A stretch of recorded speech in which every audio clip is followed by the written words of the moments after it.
Hello everyone, my name is Bryson Oliver, and today I'll be presenting case study 17.1, Nucor Corporation, Innovation, Change, and Motivation. First of all, first slide of the agenda. In this presentation, I'll start with a brief case summary, then discuss the three major questions that are posed in case study 17.1. The first one is, how can we describe Nucor's culture? The second one is, why is executive pay system so unique compared to other companies? And finally, how innovation emerged within Nucor, whether it comes from internal or external forces. And then lastly, I'll end with a short recap of the takeaways from the case. So let's begin with a quick overview of Nucor and what makes this company stand out compared to many other companies that we have today in the United States.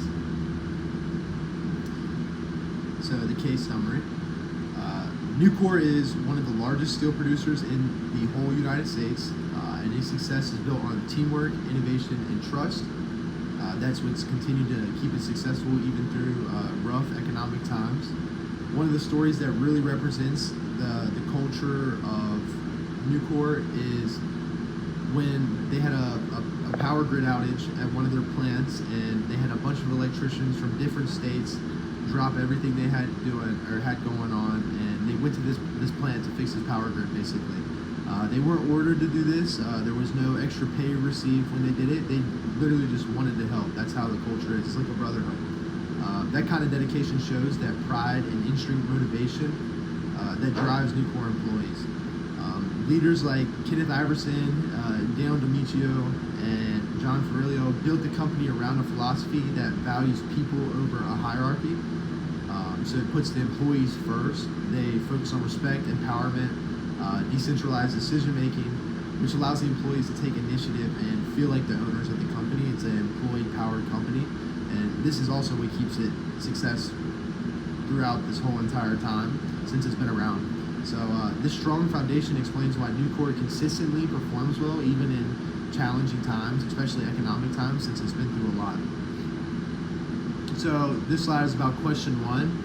So when we look at Nucor's culture as a whole, it's clear that it's collaborative and inclusive. There's no us versus them mentality between the workers and the management. Everyone is on the same team, everyone is on the same page, and that's what keeps it going. No one's higher than anyone else. They're all on the same level. They all get paid roughly the same. There's not as much of a pay gap, which I'll get to on the next slide.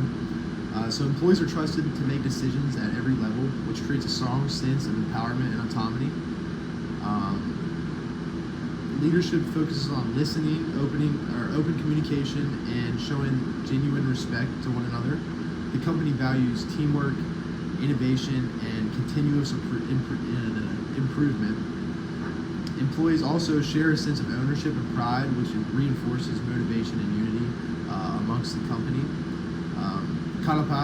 Konopasky describes the culture as the social glue that holds organizations together.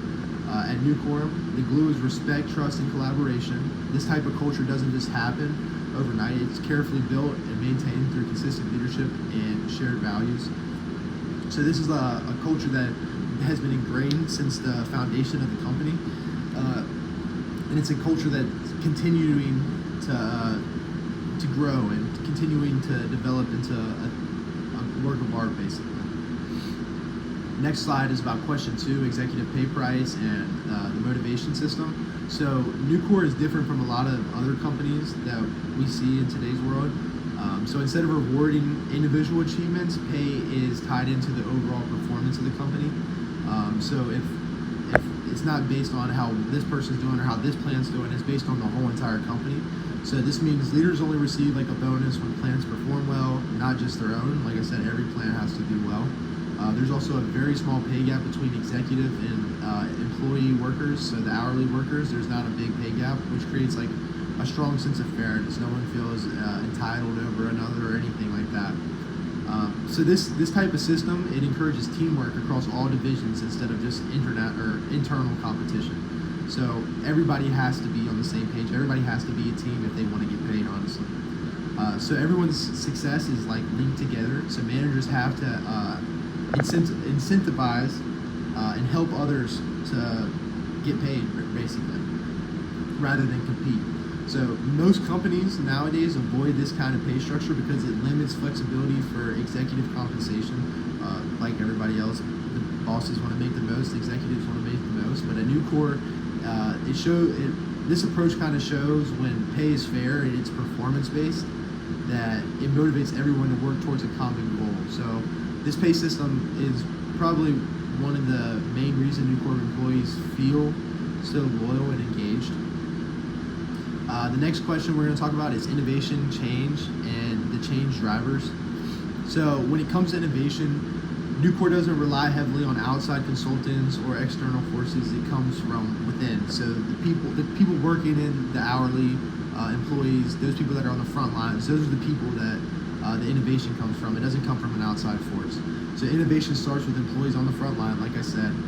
Teams are encouraged to experiment, share ideas, and make mistakes. And those mistakes are seen as learning opportunities, not failures. Many companies are going to be obviously mad if you make mistakes or whatever, but Nucor sees it as a way to learn. And that's how you should really approach a lot of things in life, is just use mistakes as a way to learn and not push you down in the dirt. So leaders support this by providing and trusting employees to take initiative. One major example is Nucor's development of thin strip casting technology, which transformed the steel industry and which transformed the whole entire steel industry, but it came from the inside. It came from an employee-driven innovation. So this wasn't some outside force. This was somebody in the company that was on the front line that thought of this idea. So internal collaboration and shared problem solving drive change at Nucor far more than external pressures. Obviously, this shows the strong internal culture that can fuel continuous improvement and long-term success in the company. So this slide is about recap and summary. So to recap, Nucor's success comes from three main strengths, I would say. It's strong culture, its fair pay system, and the empowered employees. There's no hierarchy. The company's people-first philosophy builds loyalty and innovation through the organization, which doesn't necessarily need external factors. The executive pay structure aligns everyone towards the same goal, reinforcing teamwork and accountability. So you don't have people trying to compete or anything. Everybody's on one page, everybody's on one team. They're all trying to get it done because everybody wants to get paid, ultimately. Innovation and change happen naturally because employees are entrusted and encouraged to think creatively and to think with teams and have collaborative thinking, which increases your chance of innovation. And it's also people that are working in the company on the front lines, so they know what is needed.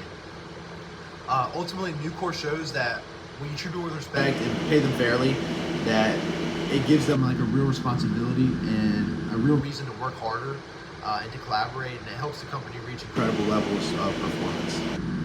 And this is my reference. I used Konopasky, Organizational Behavior and Management, 11th edition, McGraw-Hill. Thank you so much.